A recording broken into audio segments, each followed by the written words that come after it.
akan bahwasanya Raja Antokiah itu nanti akhirnya beriman. Ada juga yang mengatakan bahwasanya nanti Raja Antokiah itu tidak beriman. Dan bagaimana jalan alurnya itu, yang pertama gini. Jadi Nabi Isa itu ngutus dua, namanya Sodik dan Soduk, itu ke Antokiah, negara Antokiah.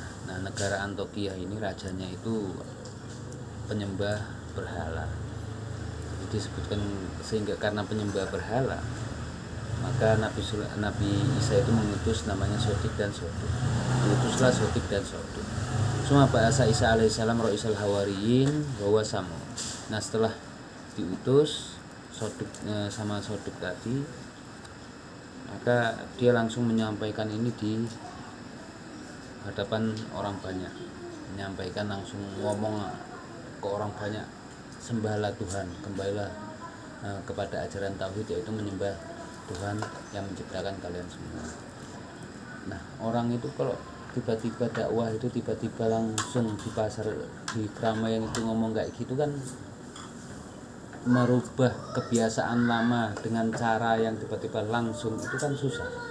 Tapi inilah yang dilakukan oleh Sodik dan Soduk, sehingga pada akhirnya hal itu kondisi itu terdengar sama raja. Akhirnya raja tadi memerintahkan prajuritnya untuk menangkap Sodik dan Soduk. Diperintahkan tangkap, dipukul, akhirnya dimasukkan penjara. Nah, mendengar hal itu, akhirnya apa yang dilakukan Nabi Isa, yaitu suma ba'asa Isa alaihissalam ro'isal hawari. Maka kemudian Nabi Isa mengutus seorang lagi yang namanya Sam'un. Itulah maka dalam ayat tersebut fakadzabuhuma fa'azazna, mereka sudah diajak untuk bertauhid tetapi mereka berbohong, tidak mau mengikutinya. Maka Nabi Sulaiman fa'azazna bisalisin, maka akhirnya Nabi Sulaiman juga mengutus orang ketiga namanya Sam'un. Nah, ketika diutus Sam'un itu langsung berangkat ke ke penjara. Berangkat karena di penjara, masuk izin ke penjara. Maka Sam'un itu ngomong sama penjaga penjara. Faqala Sam'un li sujani uridu an tusaddiqa alal mahbusina. Aku ingin melihat orang yang kalian penjara loh. Untuk apa kamu mau melihat orang penjara? Aku ingin bersedekah sama orang yang kalian penjara. Sedekah apa? Bihazil asghifah, dengan roti, dengan bawa roti. Dakhala Sam'un asijna wa ata indahuma. Kemudian diperbolehkan masuk, kemudian menjumpai dua orang utusan awal tadi yang di penjara, dan menanyakan keadaan mereka. Dia tanya,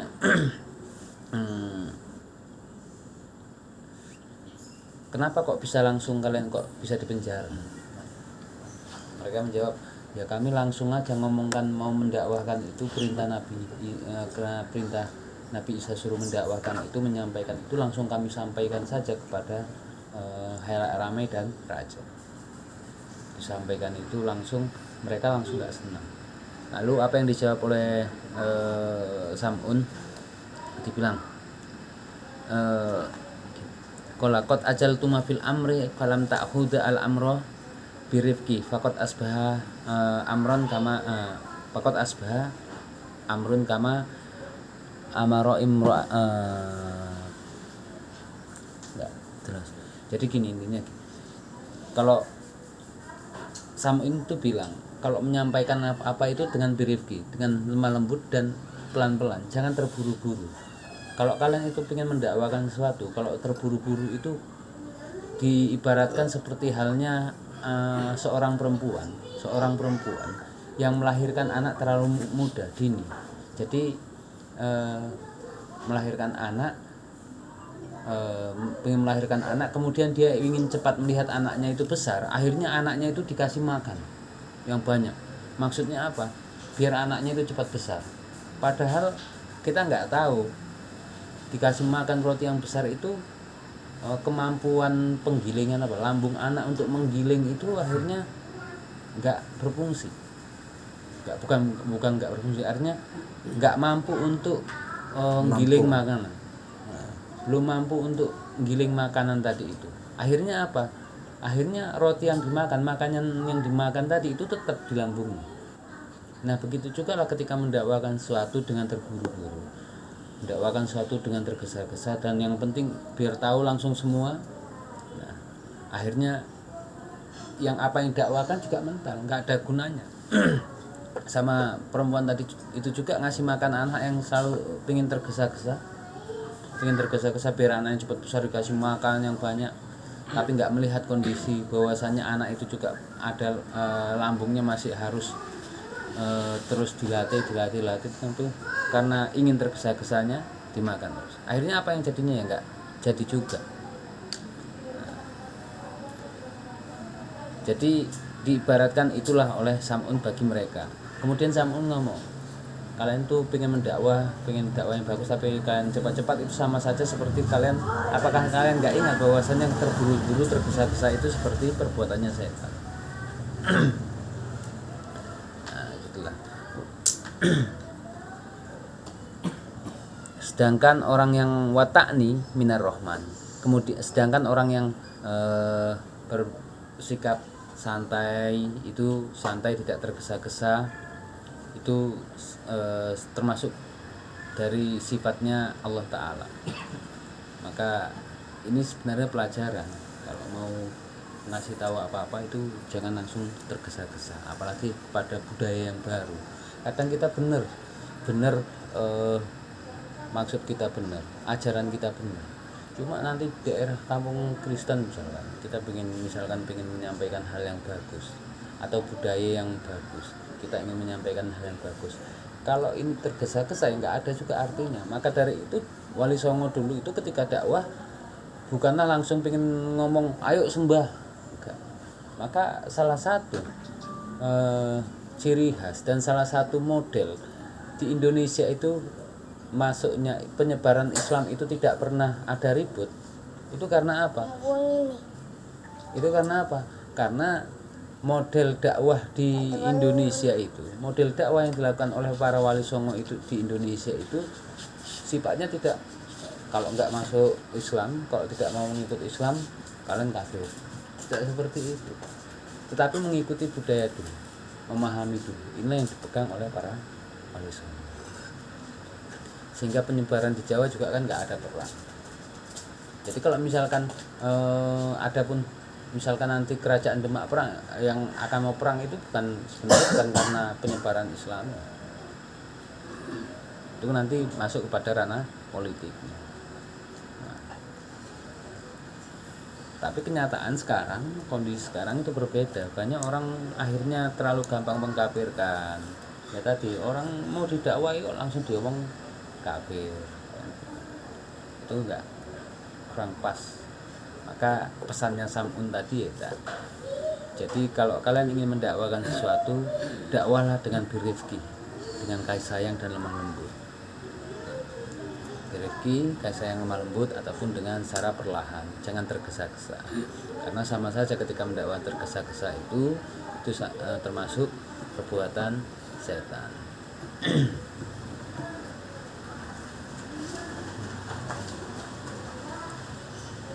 Summa haraja Sam'un minasijni faja'ala yu'ashiru hasiyatal malaki hatta anasu bihi parofa'u habrahu ilal maliki. Kemudian setelah dia masuk, setelah berbicara dengan tadi tahanan tadi, maka akhirnya Sam'un tadi menjumpai raja. Kemudian menceritakan tentang kondisi orang yang dipenjara tadi, ilal maliki fata'ahu waradiya fata'ahu. Maka kemudian raja tadi itu bersedia, coba bagaimana sih orang itu. Jadi menceritakan bahwasanya orang ini sebenarnya orang baik loh raja, kan ngomong gitu. Orang ini sebenarnya orang baik, cuma mereka saja yang salah. Apa benar mereka orang baik? Ya benar raja. Kalau begitu panggil lah. Nah, maka akhirnya orang tua tadi dipanggil. Ketika dipanggil ditanya, siapa yang kamu sembah? Siapa yang kamu sembah? Maka barulah dijawab, yang kami sembah adalah zat yang menciptakan kami, bukanlah sesembahan yang tidak mampu melihat dan mendengar. Jadi kalau misalkan kamu itu yang zat yang menciptakan, kemudian zat yang bisa melihat dan mendengar, apa buktinya? Nah, di sini juga nanti ada beberapa versi. Ada yang ngomong nanti Raja Antokia itu ada orang mati, seorang anak mati, tapi karena bapaknya itu belum pulang-pulang, akhirnya anak itu nggak dikubur. Ada juga yang mengatakan bahwasanya bukan anak orang tetapi anak perempuannya tadi itu. Arti anak perempuan raja tadi itu mati. Kalau terus dibilang, kalau memang benar kamu itu adalah zat yang kamu sembah itu, Tuhan yang kamu sembah itu bisa menghidupkan orang yang mati, coba ini tunjukkan buktinya. Maka datangkanlah mereka diajak ke kuburan anaknya Raja Antokia. Kalau bisa coba hidupkan. Maka mereka berdoa.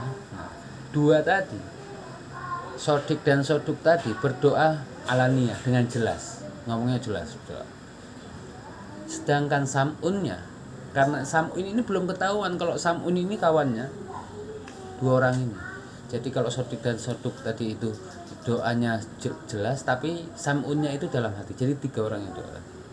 Nah, 3 orang berdoa, kemudian bangkitlah tadi bangkitlah anaknya Raja tadi, hidup lagi. Heranlah Raja itu, kemudian tanya, kok bisa hidup lagi? Apa yang kamu lihat dalam kuburan? Dia menceritakan, aku melihat banyak kali siksaan-siksaan yang kuterima karena aku mati dalam tidak mau beriman dan tidak mentauhidkan Tuhan. Kemudian pada hari ke-7, nah itu kan genap 7 hari tadi kan anaknya mati. Nah pada hari ke-7 aku melihat sebuah cahaya di langit yang sangat mentereng. Di situ ada malaikat. Kemudian di samping malaikat itu ada 3 orang. Ada 3 orang dengan wajah yang cerah. Siapa 3 orang itu? Nah 3 orang itu, yang 2 ini adalah yang 2 ini, dan 1 orang itu adalah Sam'un. Kaget Raja. Terus tanya, loh kamu siapa? Sama Sam'un. Saya adalah temannya. Jadi siapa zat yang kamu sembah? Zat yang kami sembah adalah Tuhan yang menciptakan kami. Nah, lalu ditanya lagi sama putrinya, terus bagaimana kondisimu sekarang? Nah, dia mengatakan, sekarang aku sudah mempercayai kepada Tuhan yang Esa. Kalau begitu aku tidak sekarang mau dimatikan lagi juga nggak apa-apa. Inilah maka ada kemudian kisah yang menyebutkan bahwasannya ada orang yang pada zaman Nabi Isa dihidupkan terus dimatikan lagi kan. Nah, inilah termasuk kisahnya. Sebenarnya yang minta mati itu perempuannya tadi, anaknya tadi. Nah sekarang aku mau tobat. Jadi karena tadi udah kufur, tidak mau mengingkari Tuhan, sekarang aku udah yakin sama Tuhan, maka matikanlah aku lagi. Agar apa? Matinya dalam kondisi iman. Kan kayak anak bayi, udah tobat, gak buat salah, enggak mati. Nah kemudian mati lagi lah perempuan tersebut. Nah seketika melihat kondisi itu, langsung ada yang mengatakan akhirnya rajanya tadi itu masuk iman, masuk Islam. Ya bukan Islam ya, iman, karena dulu belum ada Islam. Iman adalah, ada yang mengatakan tidak iman. Ada yang mengatakan tidak iman, tapi ada yang mengatakan iman. Namanya riwayat itu kan banyak. Nah bagi mereka ada yang mengatakan iman, bagi mereka ada yang mengatakan iman cuma tidak semua kemudian di kerajaan itu, rakyat di kerajaan itu ikut mengimani seperti imannya rajanya. Nah, malah konsepnya dulu. Jadi ini sebenarnya kan sebuah konsep kalau ingin mempengaruhi rakyat agar kepada kebiasaan yang baru. Kalau itu sebuah kerajaan ataupun sebuah desa, maka yang harus diambil utamanya adalah kepalanya dulu. di Habasah.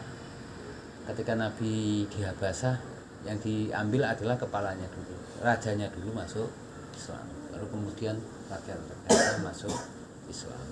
Nah gitu juga kalau mau mempengaruhi nanti ya siapa kepalanya, itulah sebenarnya cara-cara kayak gini sudah sering dipakai pada waktu itu. Dan kemudian maka sampai sekarang kan gaya-gaya seperti ini kan dipakai oleh gaya berpolitik gitu. Nah itu gerbongnya siapa itu, kepalanya siapa, kan kepalanya dipegang. Kalau kepalanya udah dipegang, nah adik-adiknya kan gitu, sistemnya seperti itu.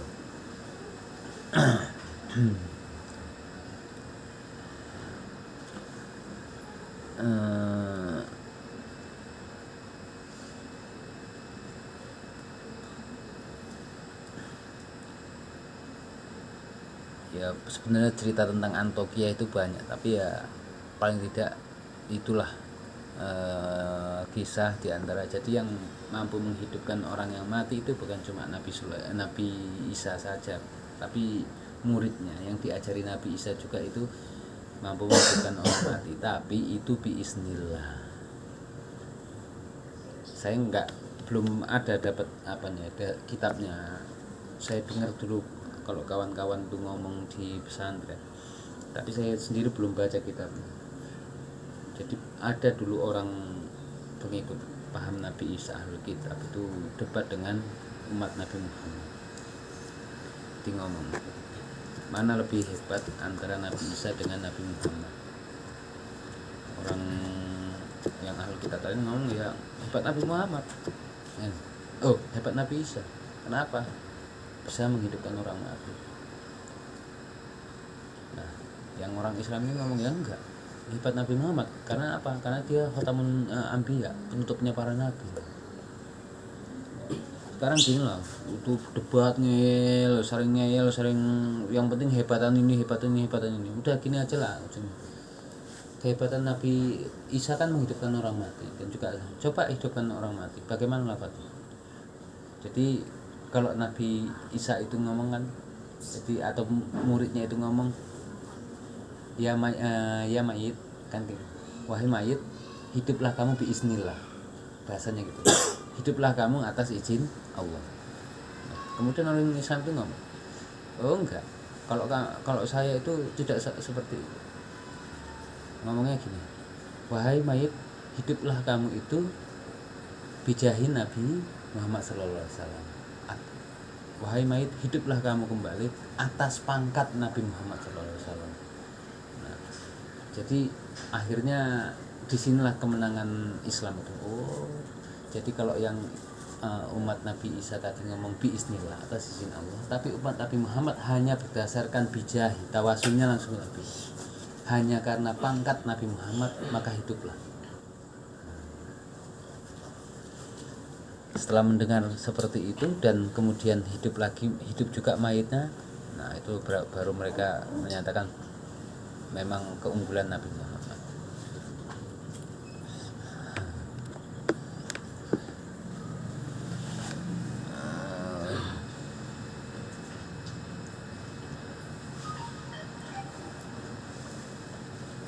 Qalu ma antum illa basyarum misluna, yakni ma antum mursalun bal antum basyarum misluna. Qalu ma antum, kalian itu, qalu ma antum illa basyarum, kalian itu bukan siapa-siapa kecuali ya manusia seperti kami. Jadi orang tiga tadi itu bukanlah Tuhan ataupun siapa, tetapi orang ketiga tadi itu ya benar-benar manusia. Jadi bukanlah Tuhan ataupun siapa.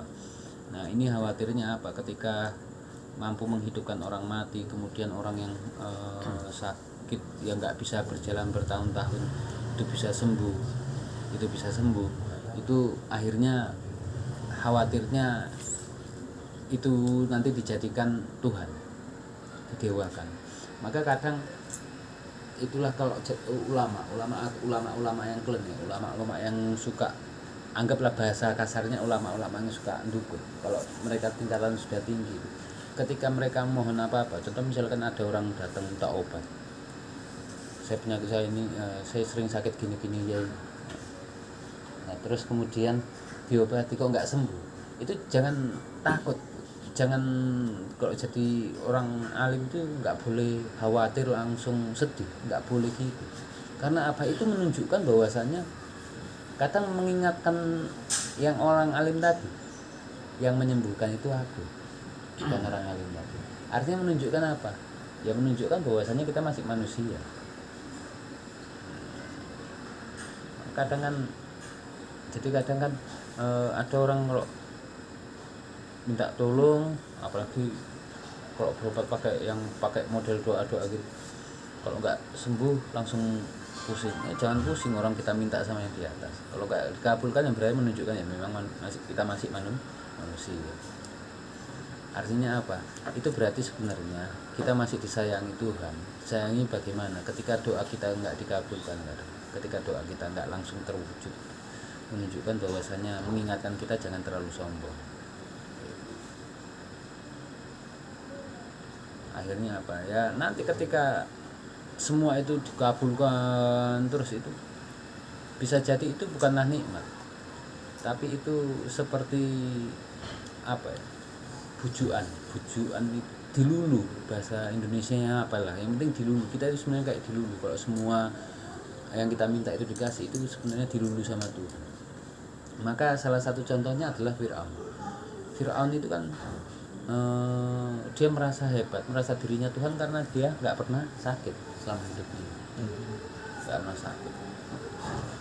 Maka kadang kalaupun sakit, bisa jadi nggak ada orang yang tahu kalaupun sakit. Tapi dalam Ibnu Katsir itu kan menyebutkan bahwasanya Fir'aun itu nggak, selama hidupnya nggak pernah sakit, karena dia merasa nggak pernah sakit.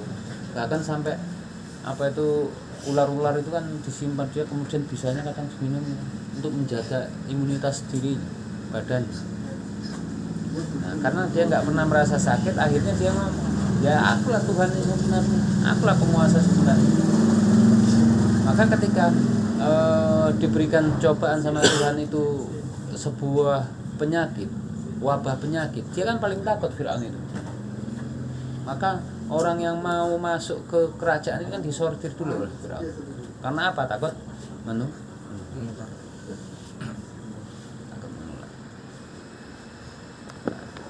Jadi tadi kalau misalkan doa itu kadang belum terijabahi, belum langsung terwujud, jangan langsung putus asa. Itu menunjukkan bahwasanya kita masih manusia. Wa ma anzala rahmanu min syai'in antum ila taqdim falamma sami'a rasulullah hazamin al-hantaqiyah qalu rabbana ya'lamu inna ilaikum lamursalun wa ma alaina illal balagul mubin ay wajaba alaina tablighur risalah li anna Allah subhanahu wa ta'ala arsalna ilaikum bi an nad'ukum minal batil lil haqqi fa wajaba alaikum an tasaddaqu kalamana wa tu'minu billahi wa bi risalatina. Jadi gini. Nah, ketika jadi kalau Rabbana inna ilaikum lamursalun, jadi kami itu memang utusan. Maka karena kami itu adalah orang tiga itu tadi adalah utusan, maka wajib bagi kalian itu adalah wajib alaikum an tusaddiqu, maka kalian harus yakin dan harus membenarkan bahwasanya apa yang kami sampaikan ini benar. Jangan kalian dustakan lagi. Tapi hal ini beda ketika orang Antiokhia itu sebagian tadi nggak mau beriman, bahkan malah berperilaku kasar. Qaulu in tayyarna bikum tayyarna la ilam tang tahulan arjumanakum wa lamasannakum. Nah, jadi gini, ketika orang Antiokhia tadi nggak mau beriman, maka akhirnya apa? Tuhan itu ngasih cobaan, ngasih azab. Tuhan tadi ngasih azab loh. Orang Antiokhia ini heran, loh, dari dulu ini nggak pernah ada namanya azab, nggak pernah adanya kondisi seperti ini, ada azab, ada wabah, itu nggak pernah. Nah tapi setelah kalian itu mendakwakan ini, setelah kalian itu datang, kok malah ada muncul wabah seperti ini. Terus orang Antiokhia ngomong, udah gini aja lah, kalau misalkan tangkap saja orang sebagian tadi kan raja kan mau menerima, tapi sebagian kan nggak mau menerima. Kalau mereka tidak mau kalau mereka nanti tidak mau mengambil atau tidak mau menghilangkan wabah ini, sudah akan kita rajam mereka. Maka kan ada ayat yang itu ini, qaulu in tayyarna bikum la illam tantahu lanarjumannakum wa la yamassannakum minna adzabun alim. Kalau kalian tidak mau menghilangkan ini, maka akan kami rajam kalian. Kami rajam kalian, maka akan kami hukum kalian dengan hukuman yang sangat ganas lah. Jadi kalau misalkan ada akan kami giring kalian di sebuah tempat yang luas, kami ikat kalian dan kami lempari dengan batu. Ai mu'limun sadidun falamma sami'a rasulun minhum qalu ta'irukum ma'akum ai asobakum su'mukum bi kufrikum wa bi. Jadi dengan qalu ta'irukum ma'akum itu dijawab sama orang tadi, wajah amin aksun aing dzikirtum bal antum qaumum musrifun ay asabakum sumukum bi kufrikum wa dzikrukum yakni asabakum asumu ing dzikirtum bal antum qaum muslimun ay in uitum billahi tatayyurtum bina autu itum birojan bal antum qaum musyrikun.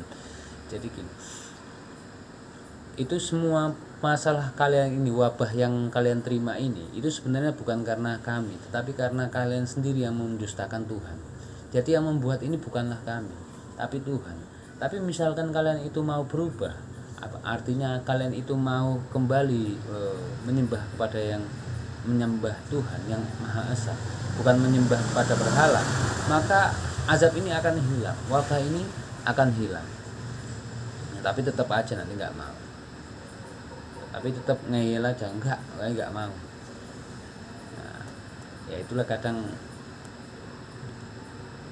orang itu kalau udah fanatik pada keyakinan memang susah. Maka sebenarnya fanatis itu boleh, cuma menjadi fanatisme itu nggak boleh. Kadang fanatisme itu kadang memunculkan hati yang keras. Kalau sudah hati yang keras, kadang menerima suatu hal yang baru itu kadang juga susah. Nah, akhirnya nggak mau. Kemudian wajah amin aksal banina rajul yas'a wa Habib Najjar, nggak mau, dan mereka tadi ini akhirnya orang ini mau dibunuh, utusan Nabi Isa ini mau dibunuh. Maka datanglah nanti dari pelosok desa, diutus lagi, ada datang dari pelosok desa, wajah min aksal madinatul rajul yas'a, seorang yang bernama Habib Najjar. Jadi datang Habib Najjar. Habib Najjar ini dikisahkan, Habib Najjar ini adalah seorang pedagang.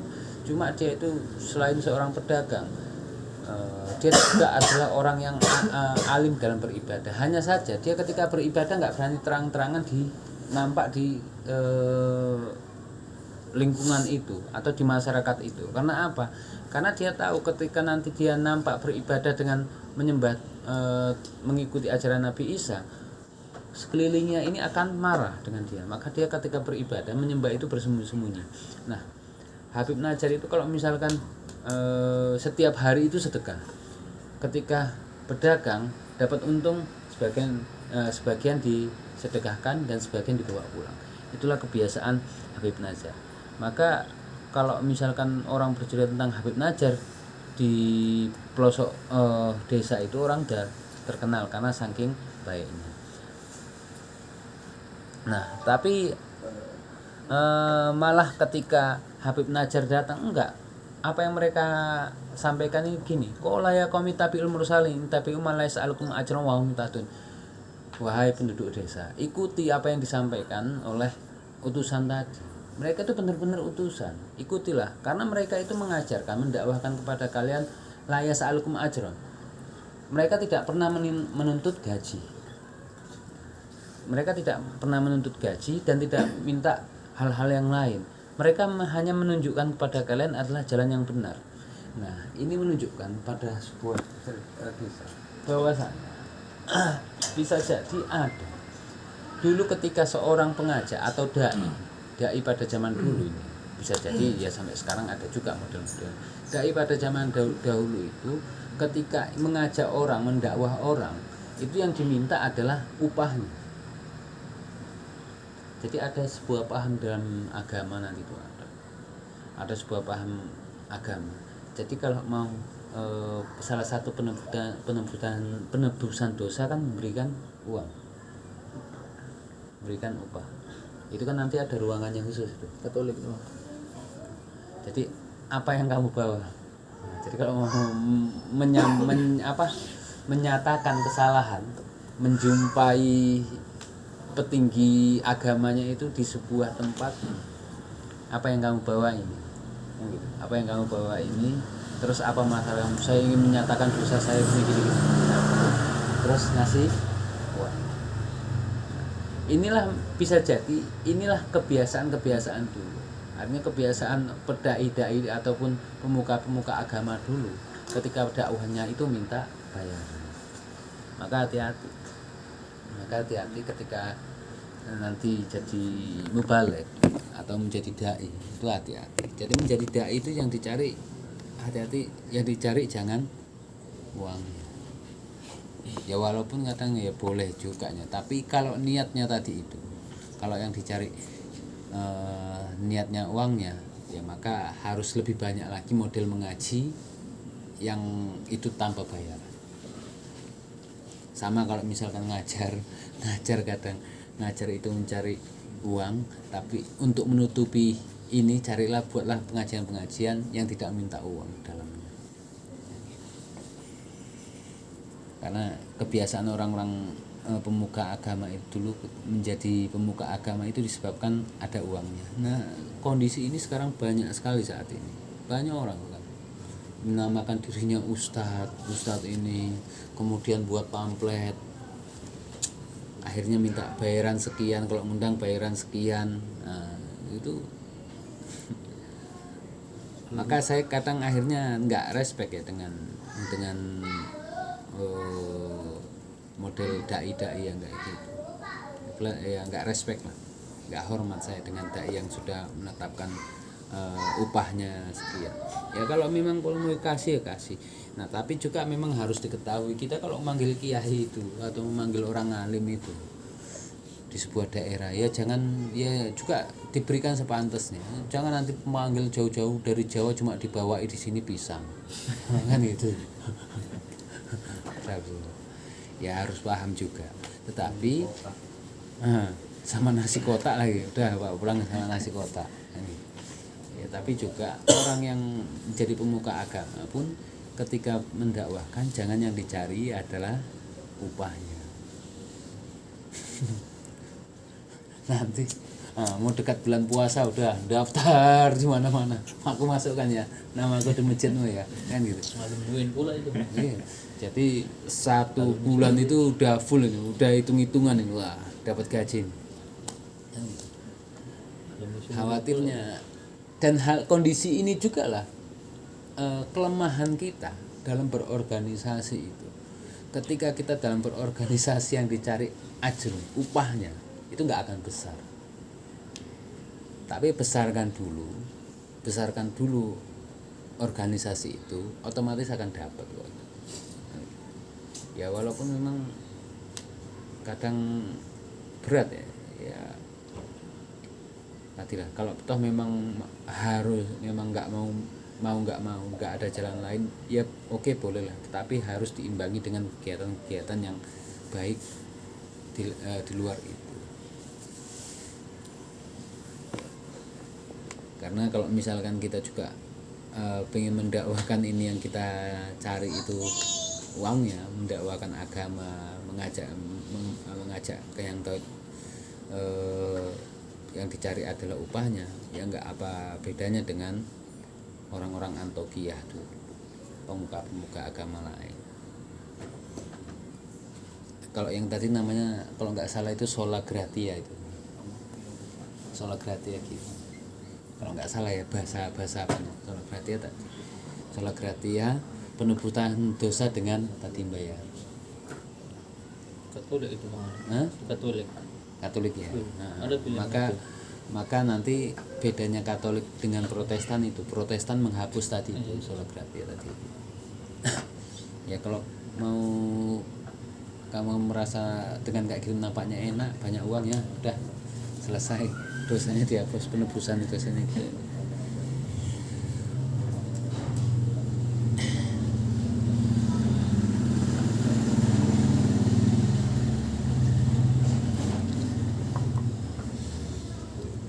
Jadi wama liyala a'budul ladzi fatarani wa ilaihi turja'un. Aituratu indal ba'si bayuzikum bi amalikum. Kila asnaful fitrah ila nafsi rujuk. Maka sembahlah Tuhan kamu karena nanti kamu akan kembali kepadanya. Dan pada saat kalian itu kembali kepadanya, kalian itu akan dihitung, akan dihisap sesuai dengan amal kalian. Atahidu min dunihi alihatan. Udah istifham bimanal ingkar ala atahidu min duni alihatan ayrutun. Alhamdulillah dunia ini syabang syaiwan. Jadi kemudian mendengar ucapan Habib Najjar tadi ngomong kayak gitu, udahlah sembahlah Tuhan itu karena Tuhan yang Maha Esa tadi itu, dan bebaskanlah, jangan kalian bunuh utusan-utusan Nabi Isa tadi. Karena aku pun tidak menjadikan Tuhan yang aku sembah itu, nggak ada Tuhan yang lain yang aku sembah kecuali hanya Allah. Artinya Habib Najjar itu memang meyakini bahwasannya apa yang diajarkan Nabi Isa itu benar. Maka dia juga mengajak kepada orang-orang Antiokhia itu untuk mengikuti ajaran Nabi Isa. Tapi sayangnya nanti banyak orang-orang itu akhirnya tidak mau mengikuti apa yang disampaikan Habib Najjar. Sampai pada akhirnya Habib Najjar tadi itu ya dihukum juga. Habib Najjar itu dihukum, dibunuh. Nah, pada saat dibunuh, maka Allah itu mengutus malaikat Jibril. Ketika Allah mengutus malaikat Jibril disuruh, udah hukumlah orang-orang Antiokhia itu, hancurkan orang-orang Antiokhia. Maka akhirnya Jibril turun, kemudian Jibril itu disuruh berteriak. Sekuat-kuatnya, maka berteriak yang kuat, maka dengan seketika Antiokhia itu musnah. Maka sampai sekarang kita kan jarang mendengar tentang sejarah Antiokhia karena binasa itu, dibinasakan. Jadi kayak gitulah dulu kondisi mukjizat bisa jadi mukjizat pada zaman Nabi sebelum Nabi Muhammad. Mukjizatnya itu habis pada zaman itu. Nah tadi mukjizatnya bisa jadi Habib Najjar itu bisa jadi nabi. Habib Najjar itu ketika nabinya itu dibunuh, maka salah satu mukjizatnya adalah memusnahkan kaum yang kafir. Nabi Nuh begitu juga, Nabi Lut begitu juga. Nah seperti nanti Fir'aun sama Nabi Musa ya hancur juga. Jadi pada intinya salah satu mujizatnya pada Nabi pada waktu itulah, kalau misalkan kaum itu tidak mau meyakini, tidak mau mengimani apa yang diajarkan, itu akan dibinasakan kaum itu. Nah tapi berbeda nanti pada masa Nabi Muhammad.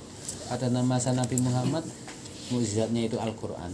Maka kenapa kok mujizat yang diberikan kepada Nabi Muhammad Al-Quran, kemudian orang yang tidak mau mengikuti Nabi Muhammad itu nggak hancur kayak pada waktu itu? Karena Al-Quran ini bisa pegangan sampai akhir zaman. Jadi nggak perlu dihancurkan. Nanti kalau misalkan orang yang nggak percaya, ya udah baca saja Quran itu. Mukjizatnya itu bukan lagi membinasakan. Jadi Al-Quran itulah sebagai mukjizat. Maka siapapun, kalau misalkan orang yang nggak percaya, baca dan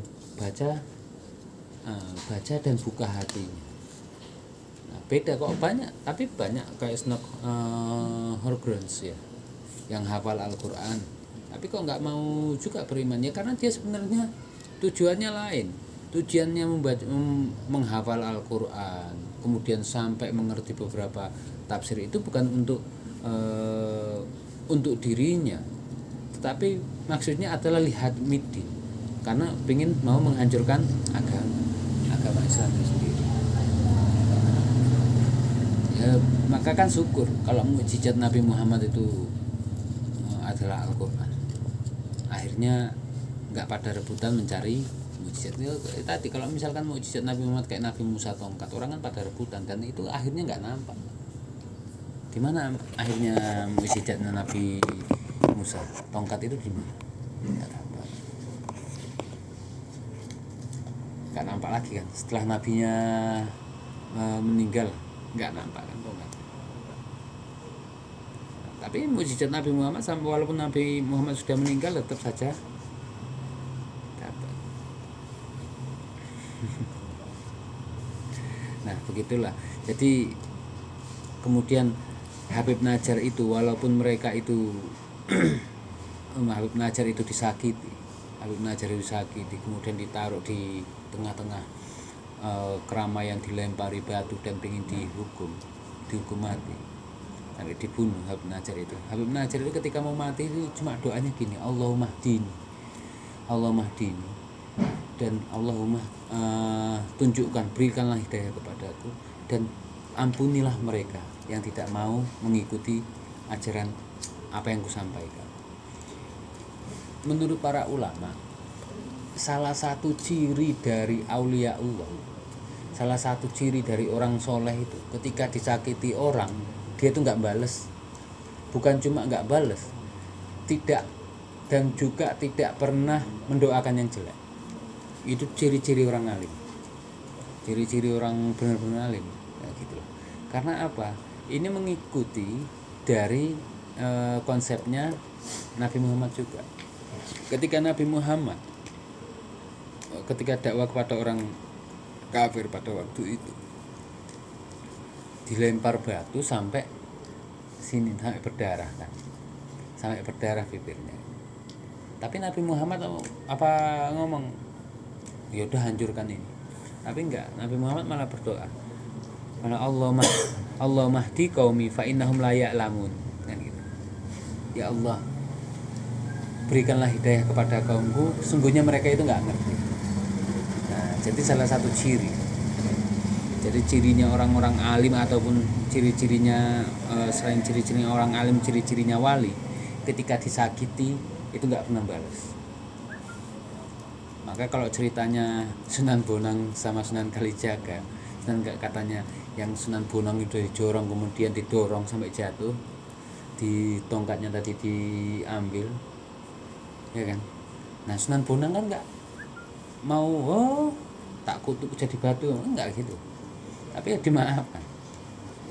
Nah itu ciri-cirinya wali. Tapi kalau ciri-cirinya ulama gadungan, ya tadi perilakunya suka menyumpai orang. Maka kan ada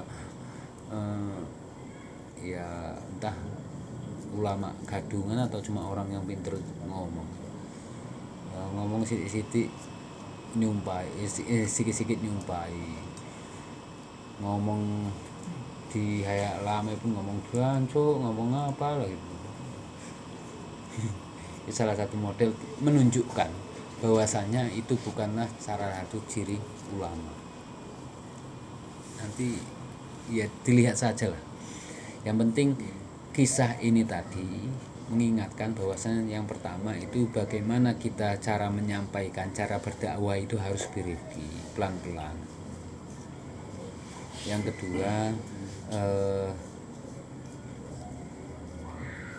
kedua menunjukkan kalau misalkan berdakwah itu yang dicari jangan upah.